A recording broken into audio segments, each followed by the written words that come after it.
आत्ताच आपण एक फूल रेखाटन करून रंगवून बघितलं आहे।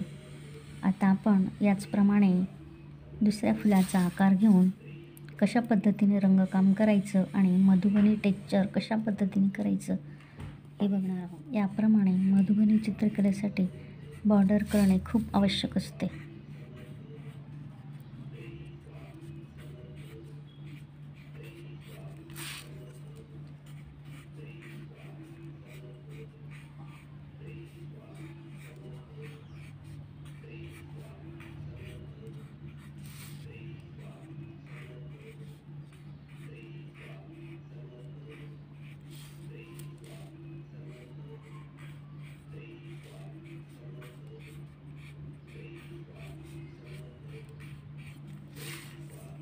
एकाच आकाराची पुनरावृत्ती आपण या बॉर्डरमध्ये करीत आहोत।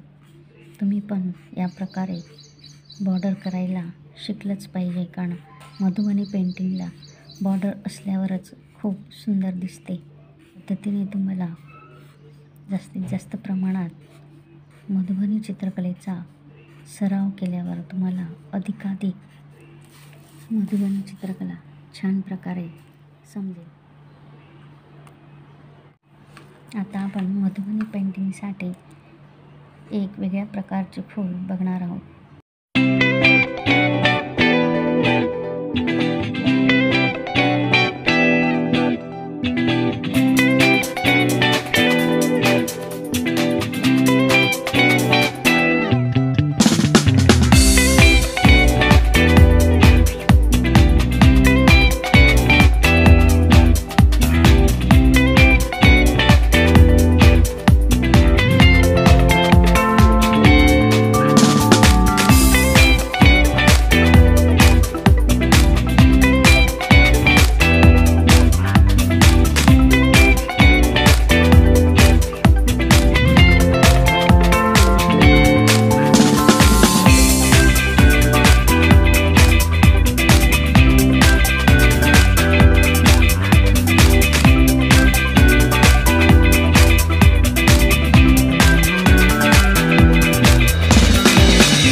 आपण आपल्या चित्रात सुंदर असा आता टेक्स्चर करणार आहोत। अगोदर ब्लॅक पेनने तुम्हाला चित्राला आउटलाईन करून घ्यायची आहे।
या पद्धतीने आपण केलेल्या ड्रॉइंगला व्यवस्थित टेक्स्चर करायचे आहे।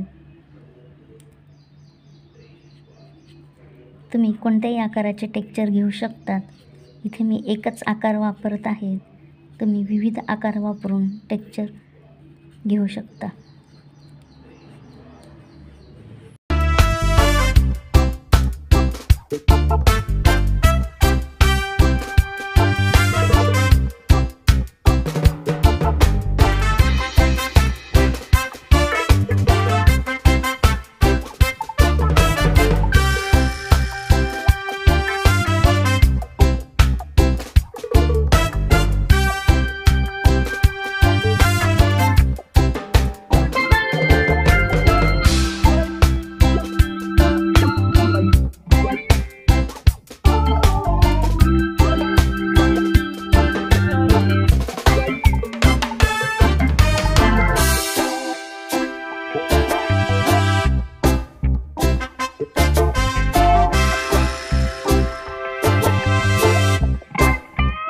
पद्धतीने आपलं टेक्स्चर पूर्ण झाल्यानंतर आपण याला रंगकाम करून घेऊया. आता आपण शीत रंगाचे फुलं रंगवू आणि उष्ण रंगाचे पानं रंगवून घेऊ.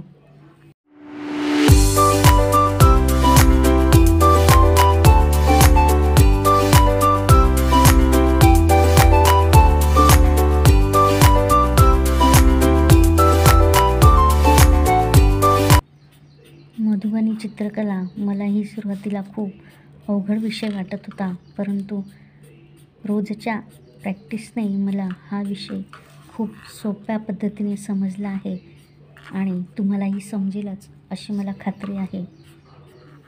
माझ्या सूचनांचं पालन करून तुम्ही जर या पद्धतीने चित्ररंगकाम करायला लागले तर तुम्हाला मधुबनी चित्रकलासुद्धा खूप सोप्या पद्धतीने रेखाटन करता येईल आणि रंगकाम करता येईल.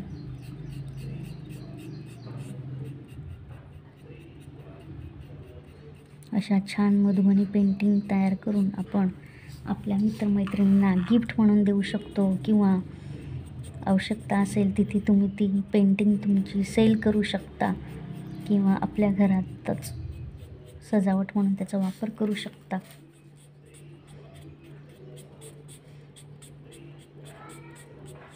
जास्तीत जास्त मधुबनी चित्रकला विकल्या जातात. लाखापासून या पेंटिंगच्या किमती आहेत.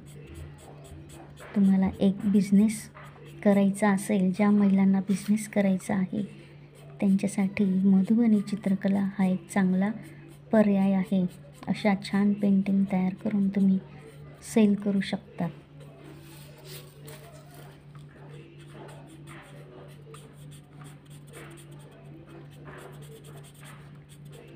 कुठल्या फंक्शनमध्ये कुठल्याही तुम्ही ही गिफ्ट म्हणून कोणाला देऊ शकता.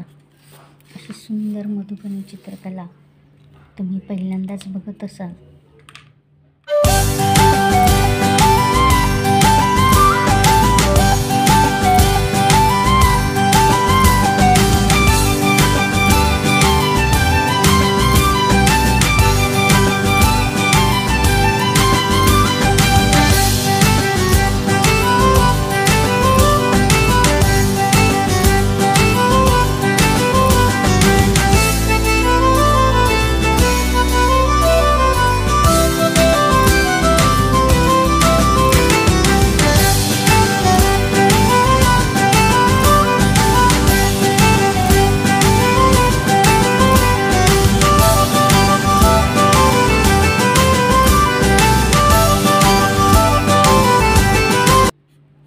आपण आता फूल शीतरंगाने रंगवले आहे, त्यामुळे आपण पानांना उष्ण रंगकाम करीत आहोत.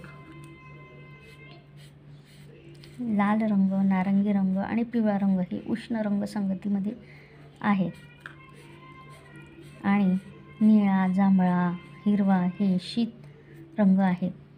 शीतरंग आणि उष्ण रंग असं जर तुम्ही कलर कॉम्बिनेशन तुमच्या चित्रामध्ये ठेवलं तर खूप सुंदर असं पेंटिंग तुमचं तयार होऊ शकतं. कॉन्ट्रास्ट पद्धतीने उष्ण रंगाच्या विरुद्ध शीतरंग अशा पद्धतीने आपण आपली कलर स्कीम चित्रामध्ये नक्कीच वापरायची आहे.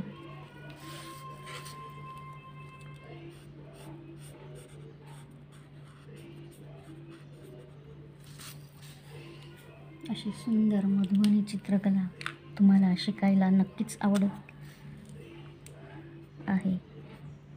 आता आपण इथे रंगकाम न करता रेषांच्या सहाय्याने रंगकाम करून टेक्स्चर पद्धतीचा वापर करणार आहोत.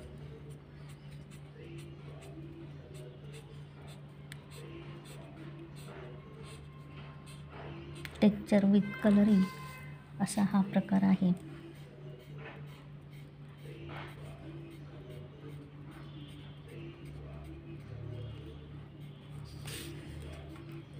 सहज सोप्या पद्धतीने मी तुम्हाला मधुबनी चित्रकला गेल्या 3 दिवसापासून शिकवत आहे. आजचा आपला हा 3रा दिवस आहे आणि या 3ऱ्या दिवशी तुम्हाला बऱ्यापैकी मधुबनी चित्रकला कशा प्रकारे रेखाटन करायचे आणि कसे रंगकाम करायचे हे तुम्हाला नक्कीच समजले असेल.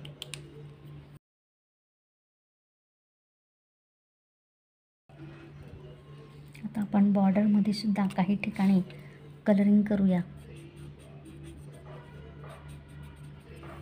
म्हणजे आपली पेंटिंग खूप सुंदर दिसेल.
मधुबनी चित्रकला बेसिक 3ऱ्या दिवसाचं ड्रॉइंग आज तुम्हाला मी करून दाखवलं आहे. तुम्ही पण या प्रकारे आपली मधुबनी चित्रकला सुंदर रेखाटन करून रंगकाम करा आणि व्हिडिओ कशी वाटली ते कमेंट्स बॉक्समध्ये नक्कीच शेअर करा. मधुबनी चित्रकला कोर्स दिवस 3रा. आज आपण या व्हिडिओमध्ये मधुबनी चित्रकला वाव, बघा किती सुंदर असं मधुबनी पेंटिंग तुम्हाला दिसत आहे. चला तर मग हे छान असं मधुबनी पेंटिंग कोर्स 3रा दिवस आज आपण शिकूया आणि तुम्ही पण तुमचे तयार झालेले पेंटिंग्स याप्रमाणे बॉक्समध्ये